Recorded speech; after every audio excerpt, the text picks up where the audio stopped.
5 Australians arrive in London as Saddam Hussein fulfills his promise to release Western hostages. Perth businessman Robert Holmes dies of a heart attack. And the Broncos battered by Penrith.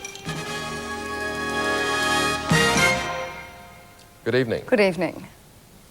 Keeping a promise made last week, Iraq's President Hussein has allowed more than 600 hostages to leave Baghdad.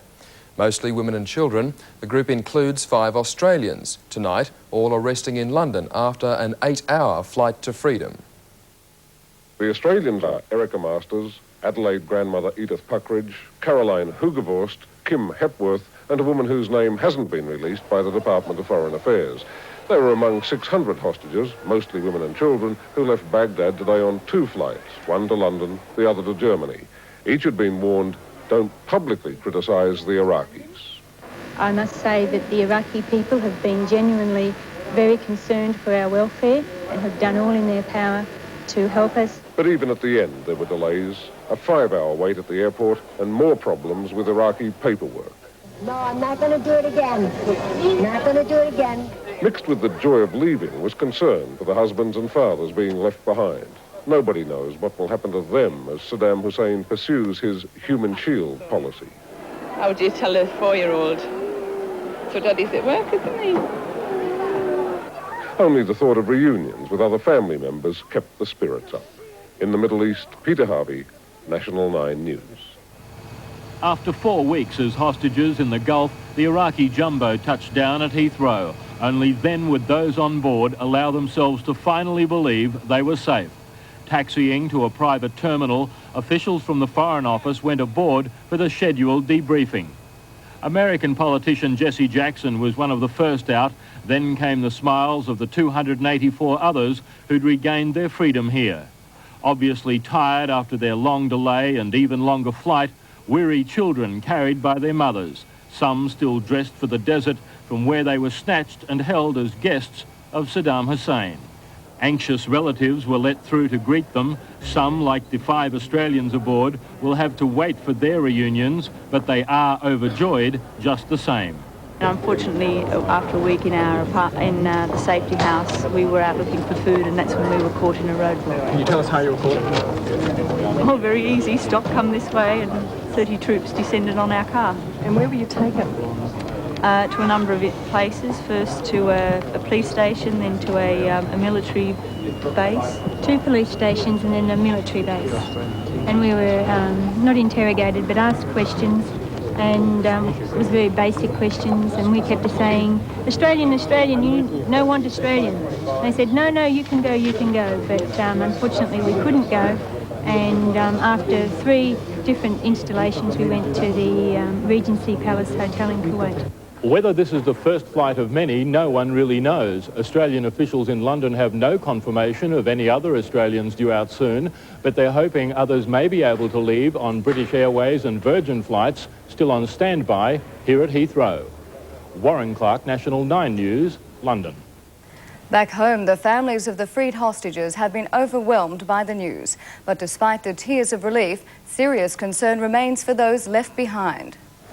My name is Kim Hepworth from Australia. I'd just like to say that when we heard that we were going to be allowed to leave Iraq, we were very happy. Very happy. Today, Linda Hepworth is free of tension for the first time in a month. Last week, that tension deepened to depression when her sister Kim and her friend Caroline Hugevorst were seized by the Iraqis as the women tried to shift hiding place in Kuwait City. Today, the grinding anxiety was replaced by a new emotion. Absolute delight. I don't think Tatslotto could be better. I really don't. It was a similar reaction for Caroline Hugevorst's family. I admit I just broke down. It was great. It was great news. It was tears of joy. In Adelaide, the family of Edith Puckridge flew to London today for a reunion. Tony Masters will be doing the same, concerned at the effects of the ordeal on his 73-year-old mother, Erica. She says she's safe and well, but I think that also there's a lot of psychological toll that she's been through, and I'll see tomorrow morning when I meet her in London. But while Foreign Affairs expects other women and children to be released in the next few days, the Prime Minister said today that we have no reason to be confident that Australian men in the region will get out in the short term. Foreign Affairs has revealed 2 unidentified Australian men were taken away several days ago, and there have been no contacts since. We are in fact very concerned about the men. Saddam Hussein has not said that they can go, and there are still a number of Australian men in those 2 countries who are a matter of great concern for us. Hugh Rimington, National 9 News. The Gulf crisis will be discussed at a summit meeting next weekend between American President George Bush and Soviet leader Mikhail Gorbachev. Scheduled to last only a day, the talks will be held in Finland. Businessman Robert Holmes has died of a heart attack. He passed away early this morning at his family property outside Perth. The news has shocked the financial community. He was only 53. Though in 1986 he was Australia's wealthiest man, Robert Holmes had only a tenuous grip on the title. He was all but wiped out by the stock market crash in 1987. And there were other defeats. Despite forging a reputation as a cunning corporate raider, Holmes failed in a daring takeover bid for Australia's biggest company, BHP. He played the game very hard. He was a very hard competitor. His dream of becoming a major media player was also foiled when in 1987 Rupert Murdoch seized control of the Herald and Weekly Times group. Still, there was more to the softly spoken former South African than his desire for wealth and power. A genuine patron of the arts, Robert Holmes spent millions on Australian paintings. Black Knight's Melbourne Cup. The other passion was racing. In 1984, his horse Black Knight pounded to victory in the Melbourne Cup. He bred Black Knight, and he always had great faith in him, and it was a great thrill to be able to win the cup.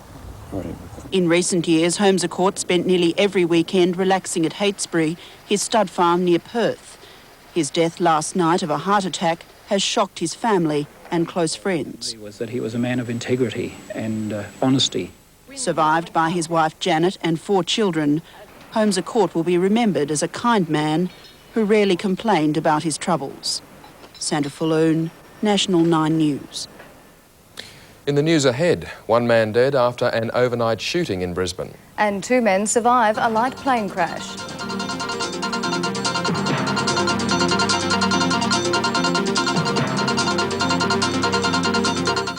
Tonight at 6:30, go beyond the limits to a world lighter than air.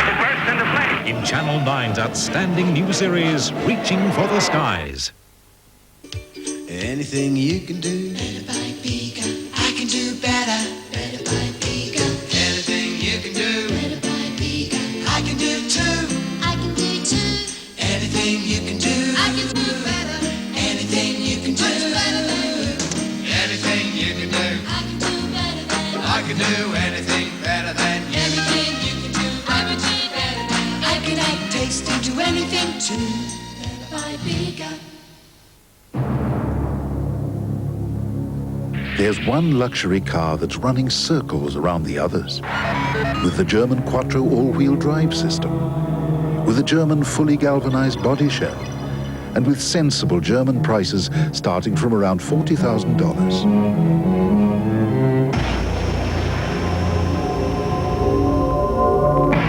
Now, Europe's largest selling prestige car can be yours. Audi.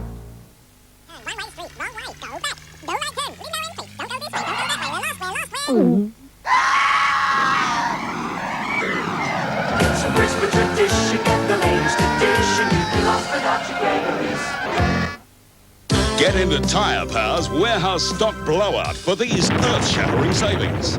A massive 50% off the Kumo passenger tyre, 30% off Pirelli, 4 retreads for $99. Save $50 on Kelly recreational tyres. And maintenance-free Century batteries at $49.90. This is a genuine warehouse sale, so don't miss Tyre Power's warehouse stock blowout on now while stocks last. Tyre Power, that's powerful stuff. Anyone can give you 15% per annum, but who gives you 15% per day? Target. At Target, all day tomorrow, you can get 15% off the mark price of everything until 5:30 p.m, plus no deposit lay-by. 2 men were injured in a light plane crash which sparked a huge bushfire near Caloundra Airport this afternoon. The single-engined, home-built Jodel came down in swampland 500 metres from the runway just after 1:30. It exploded on impact, causing a bushfire which took more than half an hour to bring under control. One of the men crawled from the wreckage while the rescue helicopters flew to the scene, alerted by another aircraft in the area. Just a total bundle of rubbish, that was all. There was nothing left at all, other than the engine and a few cables. The two men were airlifted to Nambour Hospital to be treated for chest injuries, fractures and burns. Air safety investigators will examine the wreckage tomorrow. 2 people are dead after overnight violence in Brisbane and on the Gold Coast. An 18-year-old man was stabbed to death after a domestic argument in a house at Southport. Another man was shot outside an end-of-season football function in Newmarket. First reports came through just before 10:30 last night. Shots fired outside a packed community hall. We have 1 confirmed. Deceased, I repeat, 1 confirmed. On the footpath, a man and a youth with severe wounds from a sawn-off shotgun. One hit in the chest, the other in the leg. With a hostile crowd of about 300 revellers gathered, including friends and relatives of the injured, first police on the scene faced an explosive situation as they tried to restore order. Early reports suggested the men, who were cousins, argued outside the hall before a shot rang out. We've got a lot of conflicting stories at this stage, but we're trying to piece it together, what exactly has happened. Police and ambulance men worked on the men at the scene before transferring them to waiting cars and a police escort to hospital. A 25-year-old man, Leonard James McAvoy, was dead on arrival at the hospital. Detectives are waiting to interview the second victim, a juvenile who remains in a stable condition. They're also seeking other witnesses. On the Gold Coast, an 18-year-old man died after being stabbed during an argument at a house in Southport. A 16-year-old youth will appear in Southport Children's Court tomorrow, charged with murder. Chris Blackburn, National 9 News. Queensland Liberals say they'll negotiate a coalition with the Nationals after the next state election if their combined MPs could oust the Goss government. But the Liberals conference was told today there'll be no cooperation with the Nationals in the lead-up to the state poll. Confirmation that coalition with the Nationals hasn't been ruled out altogether came after opposition leader Dr John Hewson arrived at the Liberals' Brisbane convention. Dr Hewson pointedly spelt out just how well he was working with the Nationals in Canberra. Still, at a later media conference, he confirmed he wouldn't try to reverse the Queensland leadership's non-cooperation course at state level. I've decided since I became leader to not get involved in state party politics, and I'll maintain that position here. While the Liberals will fight the Nationals for the numbers at state level, Party President Dr Bill Everingham has told me he would entertain forming a coalition after the next state election. That coalition would be formed whether the Liberals were the majority or minority partner. This reverses last election's stance of the Liberals being prepared to sit on the crossbenches supporting a minority government. Coalitions, in my book, depend on numbers after an election, and then two parties can get together and to form a coalition. Obviously, we would like to be in our own right. Spencer Jolly, National 9 News. Prime Minister Hawke has arrived in Papua New Guinea for the first visit there by an Australian leader for 5 years. He'll spend 4 days touring a wide sector of the country, despite concerns over possible civil unrest. The party that left Fairburn RAAF base this morning with the Prime Minister was larger than usual. Fears for Mr Hawke's safety on the 4-day visit to Papua New Guinea have seen his security guard double to 8 men. The Australian Intelligence Service reportedly told Mr Hawke there's an increased risk of bombings during his visit, although Mr Hawke says he never gives security matters a second thought. I don't tend to convey some recklessness about that, but it's... If you allowed yourself to worry about these things, you wouldn't do your job. Papua New Guinea's Prime Minister Rabbie Narmalyu told the Nine Network's Sunday program this morning he was surprised by the security reports, which don't tally with his government's information. However, Mr Narmalyu acknowledged the wider issue of security is a topic for his discussions with Mr Hawke. The perception seems to be that the law and order situation is so bad that nothing else happens. Well, that is not just true. As Mr Hawke arrived in Port Moresby this afternoon, the most obvious of those problems is the continuing unrest on Bougainville Island. 100 government troops were sent there last week to assist in the resupply of services. The Bougainville rebel government's outraged at this, although Prime Minister Namalnews defined it a necessary security umbrella. Otherwise, the two Prime Ministers will discuss a range of topics, including Australian aid to Papua New Guinea. Both leaders speak of a need to end that eventually. And they'll sign a new investment pact designed to protect trade between the two countries tomorrow morning. Janet Gibson, Canberra. Sport now with Andrew Slack, and the Broncos wasted one of their chances, Andrew. Yes, Dean, it's sudden death next week after today's loss to the Panthers. That's next. Plus, Pat Cash out of the US Open and the Bullets' courageous effort against the Giants.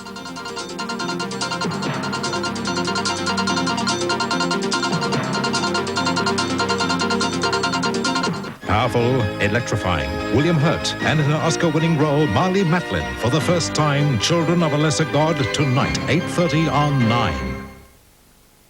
If you're looking to secure a good, strong investment rate right now, take a look at Heritage Building Society's new peak rate. 14.1% per annum on a minimum deposit of just $5,000 for your choice of a 3 or 4 month fixed term. 14.1%. It's a strong rate for sure, and it's backed by the status of a Queensland Government authorised trustee investment. Secure it now at any Heritage Building Society branch or agency. At a time when Australians are questioning the quality of new cars, it's comforting to know that a recent nationwide survey showed 99% of the owners of one car are satisfied. The fully imported Liberty from Subaru. No other luxury car in its class can match its power or its warranty. In fact, from around $23,000, nothing else stacks up. It's free make time at Curtin Wonderland. Choose from our spectacular new free make range and Curtin Wonderland will do all the making for free. Pay from just $9.95. Or look at Curtin Wonderland's exciting designer series range. Superb new decorating fabrics full of clever ideas and design opportunities, all 10% off. Or for $3 and $4 a metre, choose anything from this range. Bedspreads save $50 to $70. And remember, no matter what you want, we'll come to you. We'll even measure for your free make. Don't miss out. Rush to Curtin Wonderland today. Now, when you buy your play, you could get more than creamy French-style yogurt. Peel back the lid. Get 4 in a row of the same cash amount. You win the cash. Peel and win with your play.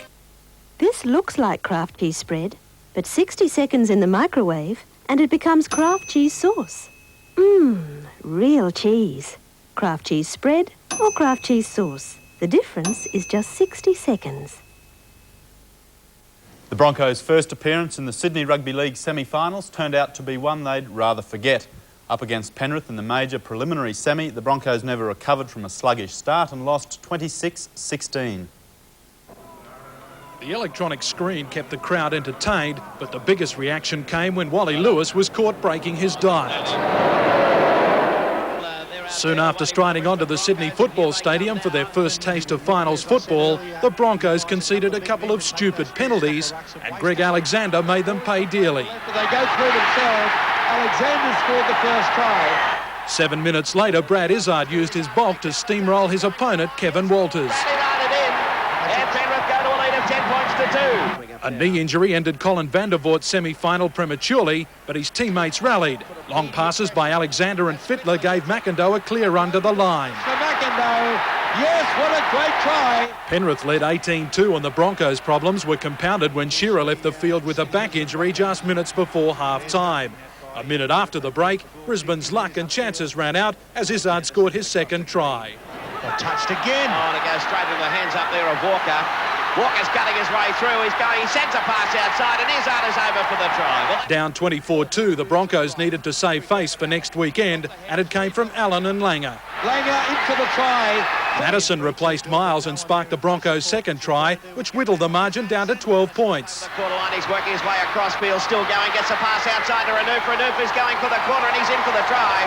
Steve Renouf in for the try and it's 24-11. But any hope of a grandstand finish by Brisbane was extinguished when Alexander landed a penalty. To their credit, the Broncos added another try. Kevin Walters' solo effort left the final deficit a more respectable 10 points. Walters with the support goes on his own and comes up with a great try for Brisbane. The Panthers were satisfied at winning their first semi-final, but realised there's plenty of work left. While down the hall, the Broncos were also looking ahead. Oh, well, we're just going to go back and regroup and just turn up here a day earlier than we previously would have liked to. Chris Bombolos, National 9 News. Broncos must regather their stocks as there are no second chances in next Saturday's game against Manly, while on Sunday Canberra and Penrith clash for a direct path into the grand final. A computer error means no footy tab. Dividends are available as yet. In Brisbane League, the last round of fixtures sorted out the semi-finalists. Norths claimed a top 4 spot courtesy of a 13-point win over Brothers, while the Magpies' hopes were dashed by their loss to Easts. In other matches, the Dolphins were easy winners over Ipswich. Valleys won a high-scoring match against Wests, and Logan City and Wynnum drew 14-all. Valleys finished as minor premiers, and in next week's knockout final, Easts take on Norths. In rugby union, the 1990 season ended for 4 teams in today's quarter-finals. Wests struck some resistance from teachers. East had no such problems with Sunnybank. University was too strong for GPS, and Brothers had a 20-point victory against Souths. In AFL, Richmond finished the season on a winning note, beating the Swans by 30 points. And in QAFL, Coorparoo downed Windsor-Zillmere, Southport crushed Maine, Kedron Grange outgunned Sandgate, while Morningside had 78 kicks to 8 in its big win over Caloundra. In soccer, Premier Easts has earned a spot in this year's finals following a 2-1 win against North Star. Brisbane City beat Olympic United, also by a single goal. Darren Cahill is the only remaining Australian in the US Open singles draw at Flushing Meadow. After being 2 sets down, Cahill fought back to oust Yugoslavia's Goran Ivanisevic. Pat Cash's hopes, however, were finished with a third-round defeat by American Aaron Crickstein. The New York Mets were looking for a win in the baseball game at the adjacent Shea Stadium, while on the centre court at Flushing Meadow, Cash was attempting to continue his tennis resurrection.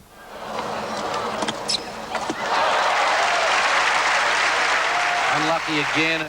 Crickstein had a comfortable first set win, but Cash started to show glimpses of his best, breaking the number 9 seed serve in the second.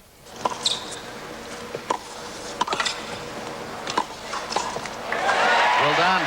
But he wasn't able to capitalise as his poor volleying allowed Crickstein to get himself out of any tight situations.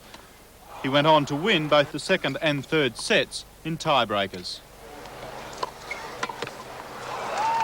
In the women's draw, Jennifer Capriati will meet Steffi Graf in the 4th round after her success over Sweden's Maria Strudland. There was little doubt who will be the New York crowd's favourite in that encounter. On court 16, Australia's sole remaining representative, Darren Cahill, clawed his way into the final 16 and a possible match-up with Boris Becker. He wore down Wimbledon and French semi-finalist Goran Ivanisevic, the South Australian blasting the Yugoslav 6-love in the 5th. Well played. That's great court coverage from Cahill. An inspirational performance by Derek Rucker gave the Brisbane Bullets victory over NBL leaders North Melbourne at Boondall last night. Rucker overcame an injury scare to lead the Bullets to an 8-point win. Just 30 seconds into the game, the Bullets ace let everyone know he was back. Rucker, yes. Giants coach Bruce Palmer already had a worried look, and one of the dunks of the year by Andre Moore didn't help. The Bullets had a 4-point lead going into the second quarter, although the Giants were starting to find their range. Just before the break, they took the lead through their ace Scott Fisher, and then came what looked like disaster for the Bullets. Oh, when they mix it up like he's gone, Derek. Very dangerous. That's gone. The ankle. With Rucker off, Fisher gave the Giants a 9-point lead at half-time, and Brisbane appeared gone. However, after a patch-up job by the physios, Rucker courageously returned for the second half, and the Bullets responded magnificently. So the score's a level. Moore gave them the lead, and Rucker kept the momentum going for the Bullets to lead 88-82 at the end of the period. It was the Giants' turn to come back, and they got to within 1 point with 3 minutes to go. But a series of rebounds by Moore and a huge rebound by Andre and a clutch shot by Leroy Loggins got the Bullets home. Sean Lawson, National 9 News. Australia's Mike Doohan has taken pole position for tonight's Hungarian 500cc motorcycle Grand Prix. He's on the front row with Americans Eddie Lawson, Kevin Schwantz and Wayne Rainey. Nine's coverage from 11 o'clock. That's all the weekend sport. Now here's Jane with the pools. Thank you, Andrew. And this week's winnings pool numbers are 2, 12, 17, 24, 28, 29 and the supplementary number 4. Weather details next, then clothing for the modern canine.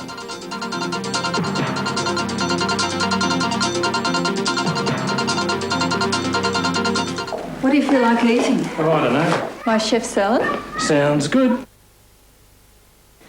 Cheese souffle? Oh, a bit complicated. Hot air rises, you know. Lasagna alla spinaci. We could do that on the weekend. Oh, here we are. Quiche Lorraine. Tell you what, What? how about a bit of cheese to go on with? Some people seem to have an inflated idea of how good their light truck deals are. But now Ford dealers are putting the squeeze on them. Thanks to big factory bonuses, you can now put your name on an Econovan very economically. Or get down to work with a great deal on a tough Courier 4x2. So head down to your Ford dealer soon. He's determined to blow the competition away.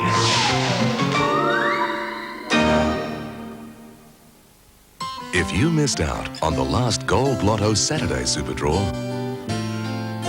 try Wednesday for a change. Quick pick, please. Ask for a quick pick, and you don't even have to fill in a coupon. Ask for a systems quick pick and give yourself more chances to win. There's $1 million difference when you win. Would $7 million make a difference? Smart cats like me really hate worm tablets, but look at this. New Felix Plus All-Wormer is so much easier than tablets because it's a paste. Once every 3 months, simply add Felix All-Wormer to your cat's food. He'll never even notice. Give him Felix by mouth. Even put Felix on his fur and let him lick it off. And then he'll be worm-free.